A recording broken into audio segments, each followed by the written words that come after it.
Hello, my friends. Welcome back to Jay Talking.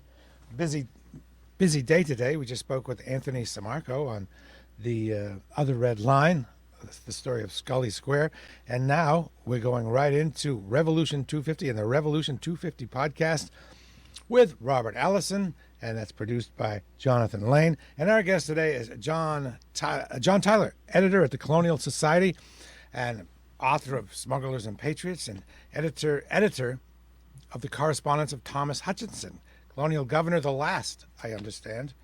And we'll let Bob Allison kick things off. Okay, thank you, Bradley. It's good to see you, John. Thank you. Now, Thomas Hutchinson was the most hated figure in America. He was Massachusetts's great loyalist. And I wonder if you could tell us why anyone would oppose the American Revolution. Sure.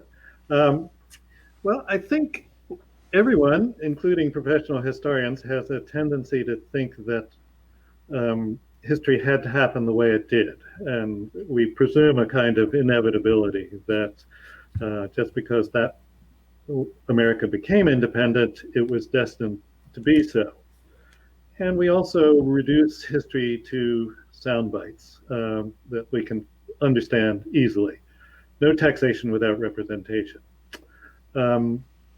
Well, if the Patriots had gotten the kind of representation that they requested, they probably would have been outvoted in Parliament. It's not really an issue of just about taxation. It's a discussion of sovereignty, a kind of fancy word that means who has the ultimate power in society. Taxation is certainly one aspect of that. Who can take my money away without my permission? But it also includes other things like punishing criminals, military service. All of those things are aspects of sovereign power. And we're talking about a time when there were really no examples of American-style federalism in existence at that moment. That there was never any idea that you could share power from some central source at the seat of the empire and in the localities. And we can still question today, whether federalism is a great idea when we think of the many local solutions that there have been to responding to the COVID pandemic. Would it have been better to have one unified national solution? Rather than many different local ones. What about abortion? What about gay marriage? Should these be decisions that reflect more what people think in localities, or should they be common decisions for the whole nation? So no one had the concept of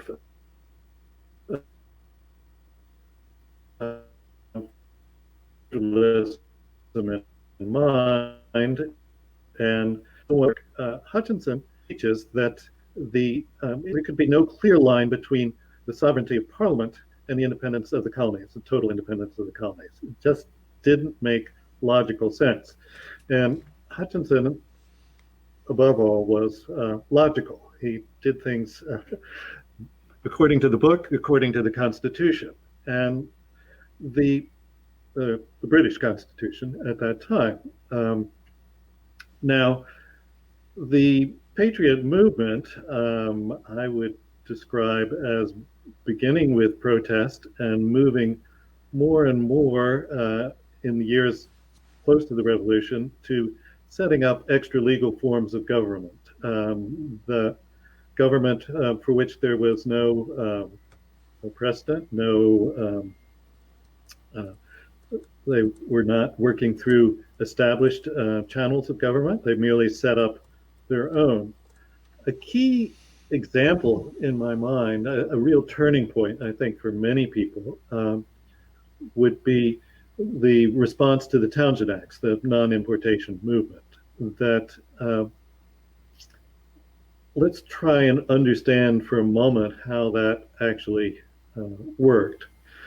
Take a contemporary example. Suppose you were worried about the number of products from China coming into the United States.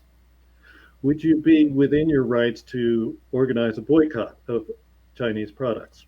I'd say yes, you could do. I mean, that would be a reasonable response to what you thought was a national threat. But it didn't work for the Patriots, and because for the same reason that many boycotts don't work, is that they're, it's hard to get all those consumers in line, and that and so non-consumption or an actual boycott failed. So then they turned to Patriots turned to organizing an association amongst importers. So let's talk to all the people who habitually import goods from China and see how many we can persuade to agree not to do so. I'd still say you were within your rights to do that. But what about the people who won't sign your agreement and want to continue to import goods from China? They're going to be able to have continued access to the market. And it may be that they'll end up selling more goods while members of your association sell fewer. I would say, okay, you can have that association, you can take the risk, the commercial risk associated with it. How much can you do to try and persuade people to join you? Can you publish the names of people who are continuing to import in the newspaper and call them enemies to their country? Can you post signs outside their shops warning customers that they're betraying their country if they shop there? But it went much further than that. How about angry crowds of 1,000 people or more appearing outside your shop or your house? It's a way of intimidating not just the businessman himself, but also it's a threat to his family, to his physical safety. And the Patriots didn't even stop there. They would begin to break windows of people's houses and shops. They would cover the shops with excrement, of which there was an abundance readily available in 18th century Boston. And so they eventually, this is on the edge of violence, and that's sort of where you are on the eve of the Boston Massacre. The crowd seems to be in control, and many people, I think, were frightened by this, and felt Patriots were proceeding without any legal authority, and that Boston really was in the hands of a mob. Will you give over the government to a plurality of people who want a particular course of action? I'll pause there, Bob. Thank you, John.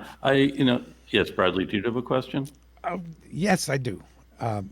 So Hutchinson ruffled the feathers of the Patriots, but he also ruffled the feathers of Lord North, the PM at the time, shot by both sides. Damned if he does, damned if he doesn't. What did he do to irritate Lord North?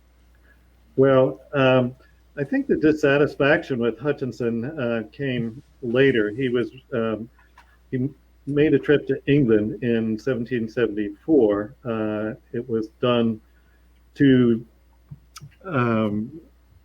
done essentially to report on the political situation after the Boston Tea Party. He felt he had lost control and that Britain was going to have to take a stronger hand with the colonies. And so when he first arrived in England, he was rushed to meet the king, and everyone hailed him as the great advocate of royal authority in the colonies. But after Lexington and Concord, Hutchinson had always maintained that if you just silenced a few of the most outspoken people, like Samuel Adams and John Hancock, and those people, that would end the Patriot movement. That he never gave the British authorities enough of an indication of how widespread the Patriot movement was. And I think Lord North and others became angry with him when they realized that the situation was far more serious than Hutchinson had first indicated. All right, thanks. Bob? If we can back up a little bit, I mean, you talked about these mobs as being, they broke a few windows, but in August of 1765, didn't they actually attack his house? I mean, he's the lieutenant governor and the chief justice of the Superior Court. And could you talk a little bit about the attack on Hutchinson's house in 1765? Well, it's one of the most famous events associated with the Stamp Act riots in Massachusetts, and the most extreme example of patriot violence. But that was had less to do with the argument. The Stamp Act. Hutchinson himself had opposed the Stamp Act. What he had done, however, was that the General Court had written a petition against the Stamp Act, and Hutchinson, in his role on the council, the upper branch of the legislature, had sort of persuaded them to tone down the argument and make it more respectful. So the Massachusetts petition was much less extreme, and it was an embarrassment when they saw petitions from other colonies like Virginia that were far more outspoken. And I think because of that, Hutchinson became associated in people's minds somehow as a secret favorer of the Stamp Act. It simply wasn't true, but that doesn't stop an angry mob, and so they proceeded to his house on the night of August 26th, 1765. They not only broke the windows, they broke into the house. They stripped the wainscoting off the walls. There was a cupola on top of the house. They were in the process of tearing that down, throwing that into the street when the day broke. They threw all his furniture out into the street. People looted it, ran off with it. And even his library, he was writing history of Massachusetts. He had in his possession a number of old documents related to early Massachusetts history. They were scattered in the streets, and a friend had to pick up as many as he could the following day. So it was a shocking example of violence, and I think the Patriots themselves sort of recoiled after it happened. There may have been other reasons why the mob was attacking Hutchinson's house. Some say it was because of his role in trying to suppress smuggling. Others say he was in possession of legal documents that would have been embarrassing to large property owners in Maine. So, we can't really know what was behind it all, but it was a shocking event. Speaking of angry mobs, there's the Boston Massacre. Can you talk a little bit about Hutchinson's role post-massacre? Like, I understand he had worked to delay the trial to give the alleged perpetrators a better shot at a fair trial. And how else was he involved during that timeline? On the night of the massacre itself, I think even his enemies would give Hutchinson credit for behaving with courage and a reasonable response. He went out into the streets. He went to the present Old State House. He addressed the crowd from the balcony. Remember that the massacre would have taken place right in front of that balcony, and he promised them that the law would have its course, and that if these people were guilty of murder, that they would be brought to justice. On the day following the massacre, there was an important meeting in the council, and there was a demand that the soldiers should be removed to Castle William. Hutchinson had never been in favor of having British troops come to Boston anyway, but they were there, and he knew that the purpose of the ministry was to have the soldiers there to respond to events of mob violence. They had proved completely ineffectual because no magistrate would order the use of them, of the soldiers, to suppress mob violence, which had to happen according to British law. So uh, the Patriots are demanding the removal of the troops, something that they've wanted for a year and a half, and they say, well, let's send them out to Castle William, which at that time is an island 3 miles out in the harbor, and they're not going to do much good to enforce civil order out there. Hutchinson knew that his employers in England would expect him to resist this, and so he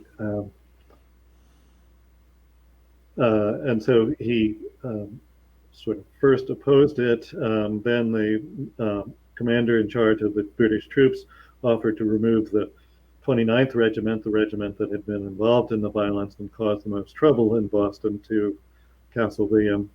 Hutchinson offered that as a compromise. The town meeting rejected it. Samuel Adams said, if you can remove one regiment, you can remove both.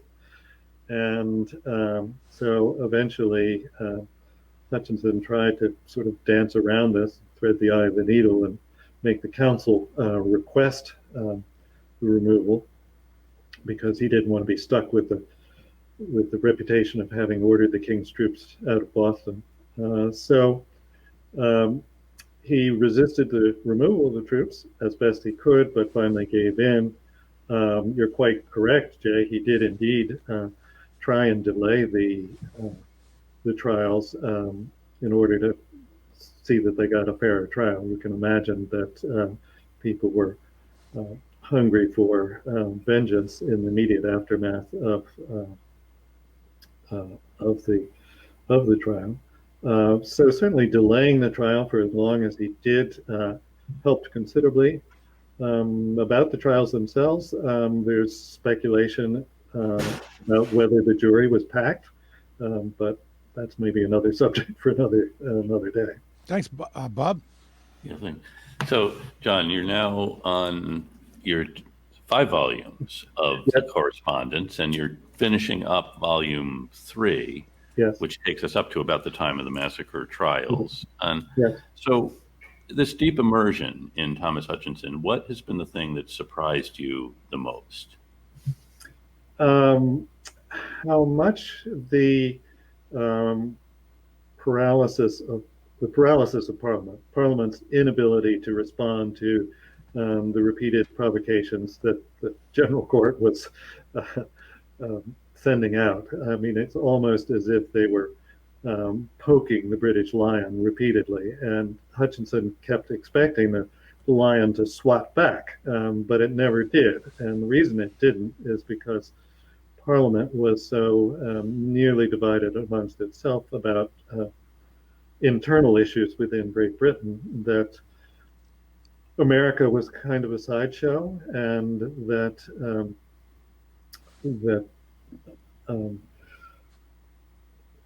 they really didn't want to risk their parliamentary majority in pushing any restrictive measures against the colonies too hard.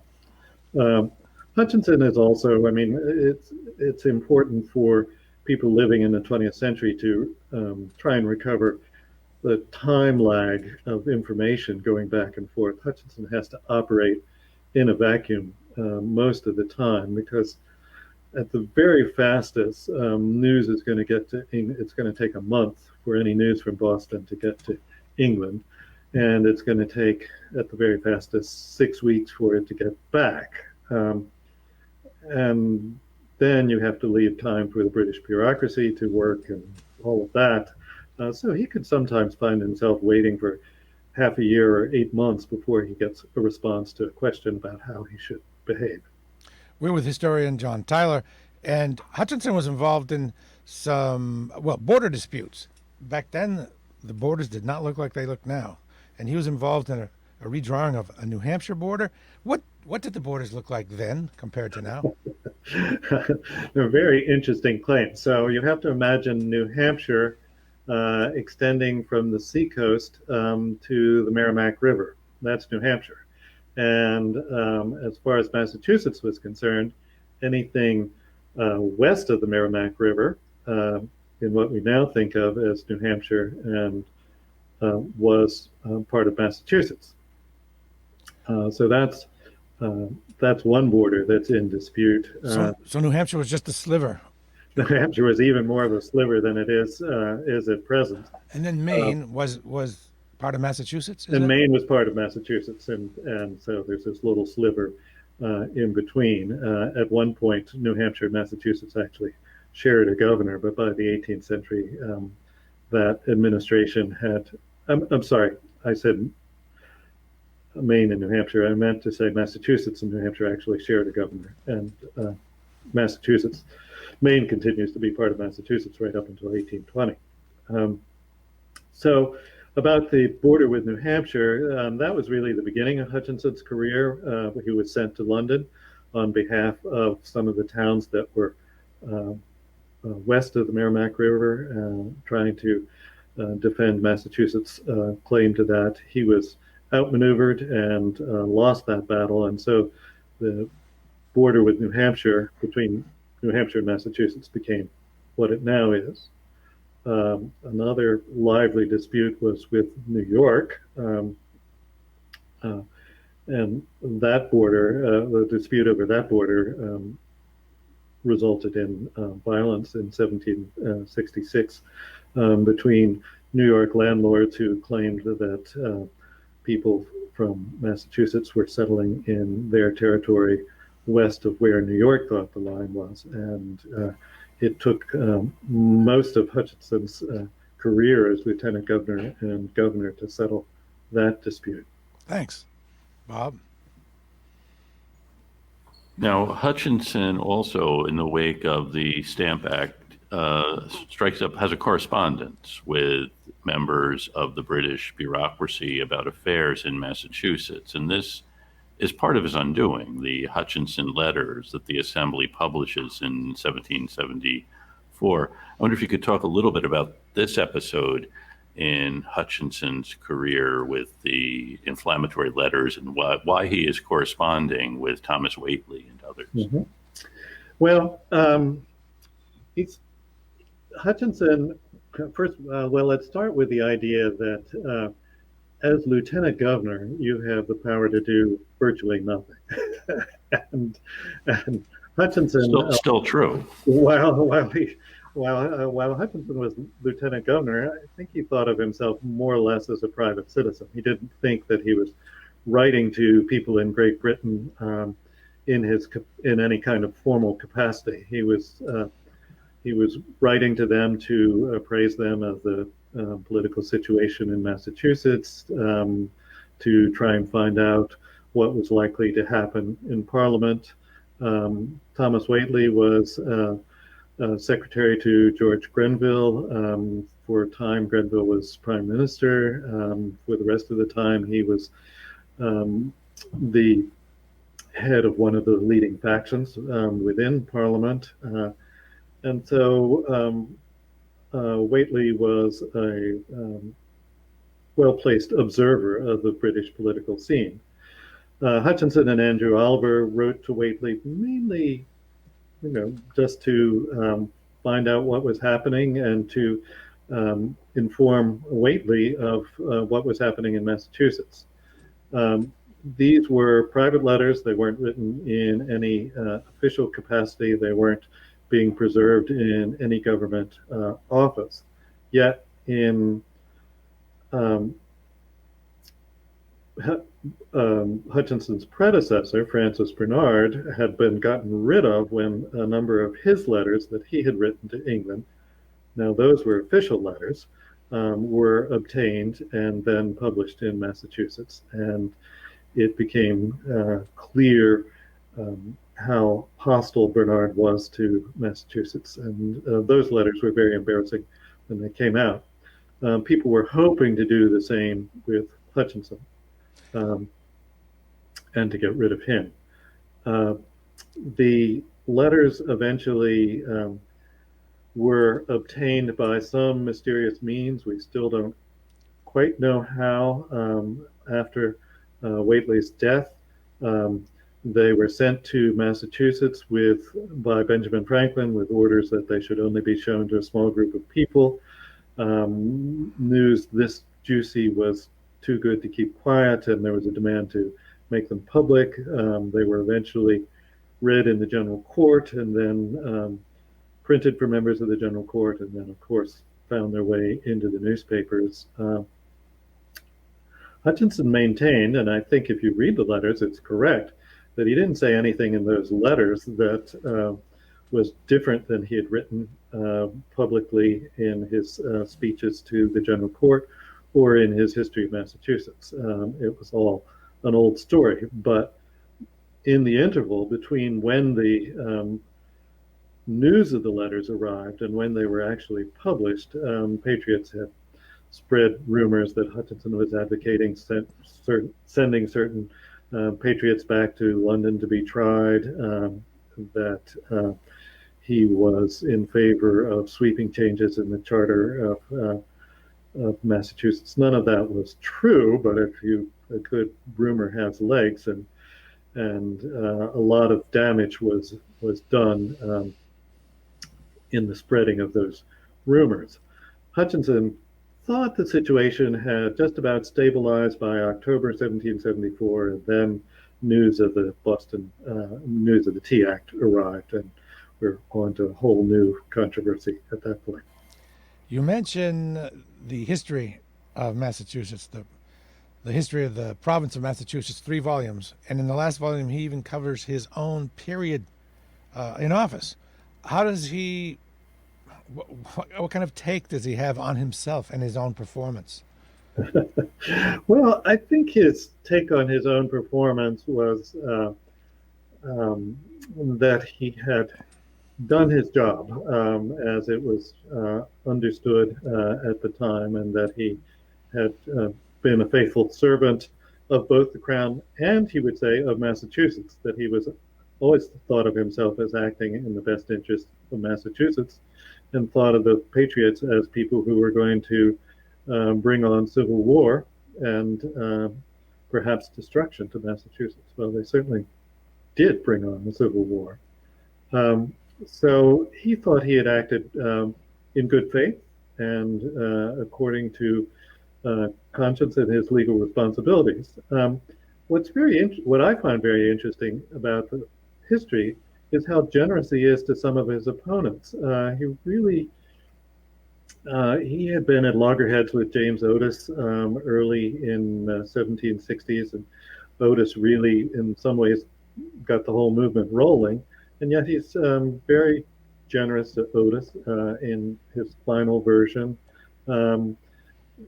And to many of the other opponents, the only person he won't back off on is Samuel Adams, and he says rightly, that Adams really is the first person to openly advocate for independence, and that from the mid 1760s onward, Adams is scheming in every way he can to